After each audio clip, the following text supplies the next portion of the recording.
Yaram bağlama mezarıma geldim, ciğerden ağlama Türk milleti ahını koymaz onlara, koymaz onlara.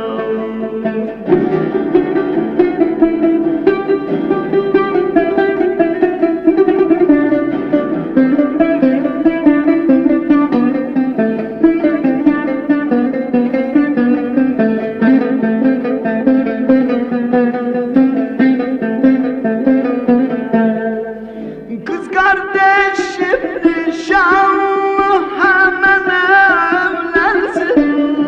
Kız kardeşim nişanlı hemen evlensin.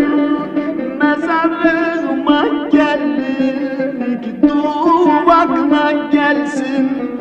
Kırmızı karanfilden bir buket versin.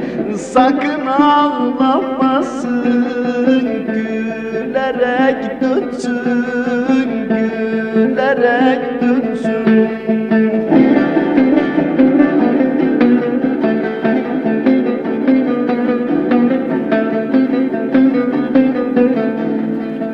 Babam felçliydi, aman duymasın. Babam felçliydi, aman duymasın. Duyar sesine, sine vurmasın. Şehit babasıdır, hep gururlansın. Abimi cepheye bandoyla salsın, bandoyla salsın.